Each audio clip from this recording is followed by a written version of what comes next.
هر کار زرګونه مسلکی کسان روزي زده کړو لویه اداره دا تخنیکی هر کار زرګونه مسلکی کسان روزي زده کړو لویه اداره دا تخنیکی زده کړو لویه اداره دا تخنیکی تنکی ځوانان کلی پکې زده کړي زمان بچیان کلی پکې زده کړي تاشا زلمیان کلی پکې زده کړي ټول افغانان کلی پکې زده کړي ټولو ته یو شانت سبق وړاندې کوي زده کړو لویه اداره دا تخنیکی زده کړو لویه اداره دا تخنیکی هر کار زرګونه مسلکی کسان روزي زده کړو لویه اداره دا تخنیکی زده کړو لویه اداره دا تخنیکی هیواد د خدمت یې دی تګلاره. اداره تعلیمات تکنیکی و مسلکی مراسم جشن فراغت محصلین مراکز تعلیمات تکنیکی و مسلکی ولایت کابل را برگزار نمود. در این مراسم مقامات ارشد حکومت از جمله معاون ریاست الوزراء، وزیر دفاع، وزیر تحصیلات عالی، رئیس اداره امور و رئیس اداره ملی امتحانات اشتراک نمودند. محترم مولوی عبدالسلام حنفی معاون ریاست الوزراء در این برنامه گفت که تدبیر این محفل بزرگ برای اداره تعلیمات تکنیکی و مسلکی بسیار مبارک است. ایشان در صحبت‌هایش در این برنامه تعهد نمود که فارغان مراکز تعلیمات تکنیکی و مسلکی در ادارات دولتی و سکتور خصوصی جذب کار می‌شوند. 1300 جوان عزیز از دپارتمنت‌های مختلف تعلیمات تکنیکی و مسلکی فراغت حاصل می‌کنند. به یاری خداوند عزیز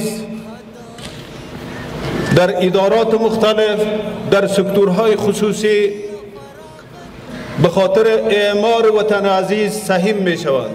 در ادامه این برنامه رئیس اداره امور گفت که تلاش‌ها و زحمات رهبری اداره تعلیمات تکنیکی و مسلکی قابل تقدیر و ستایش است. رئیس اداره امور با اشاره به امنیت سرتاسری در کشور توضیح داد که تمامی زمینه‌ها و ظرفیت‌ها در کشور برای سکتور تعلیمی و تحصیلی آماده شده است.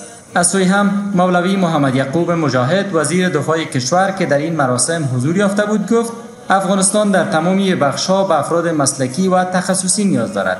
ایشان با اشاره به 40 سال جنگ در کشور گفت که افغانستان حالا به یک مرحله نو رسیده و نیاز است تا همگی در راستای پیشرفت کشور تلاش کنند.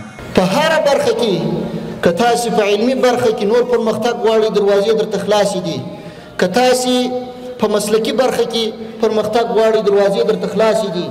یعنی که هر نوع خدمت کول تاسو د دې وطن او د دې ملت غواړئ دې ځوانانو ته د حکومت یا دولت دروازې خلاصې دي.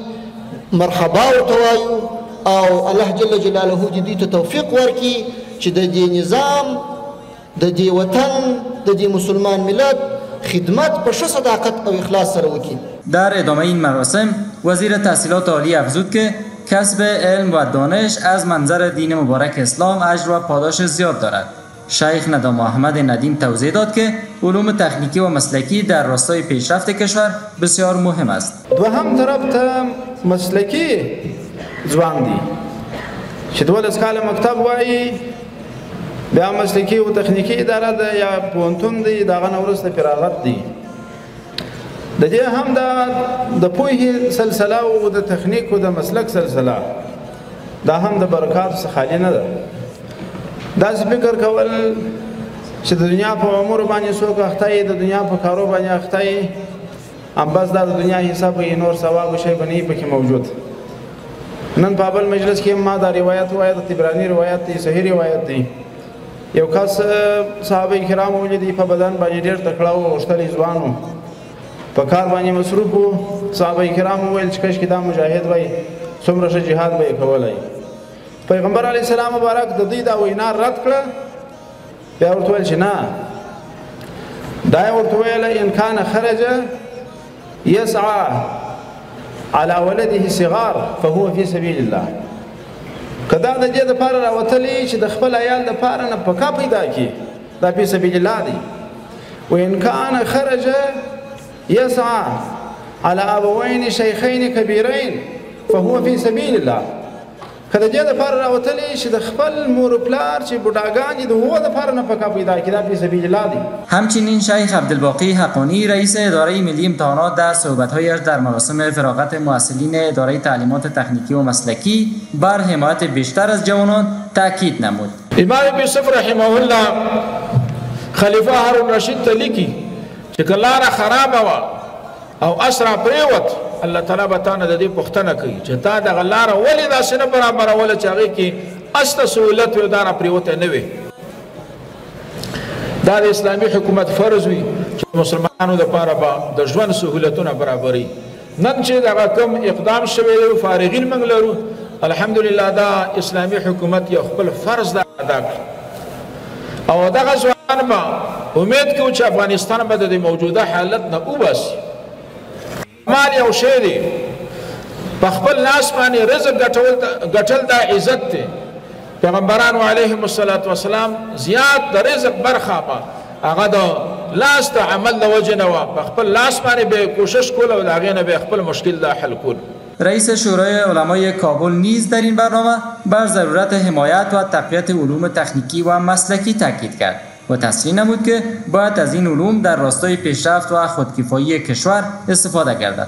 محترم مولوی غلام حیدر شاه آمد سرپرست اداره تعلیمات تکنیکی و مسلکی که در پایان این برنامه سخنرانی می‌کرد گفت که فارغان مراکز تعلیمات تکنیکی و مسلکی چگونگی راه ورود به بازار کار را آموختند.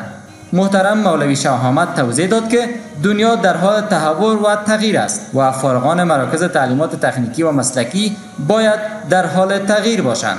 کسانی که امروز فارغ شدید، خوشحالم که در جمع شما بزرگواران قرار دارم و با خوشحالی شما همه ما خوشحال هستیم، چون می‌دانیم که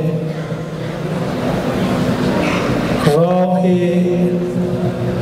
ورود به بازار کار را شما آموخته اید با کسب دوره‌های آموزشی و مهارت‌های لازم.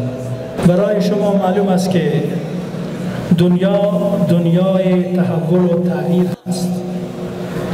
هر لحظه، هر سال، هر ماه، هر هفته تغییرات عجیب و غریبی در دنیا رخ میده از نظر مهارت ها. فلذا فارغ شدن شما از کسب این مهارت ها به معنای پایان مسئولیت شما نیست. باید باز هم مهارت های شما همیشه نو و تازه باشد، چرا که بازار کار به افرادی که دارای توانایی‌های عملی و تخصصی باشه با اونا نیاز داره. سرپرست اداره تعلیمات تکنیکی و مسلکی علاوه نمود که این اداره به عنوان یک نهاد سفارش گیرنده است و جوانان را به اساس نیازمندی بازار کار تربیت می‌نماید. ایشان در بخش پایان صحبت‌هایش شماری از دستاوردهای این اداره را نیز برشمرد.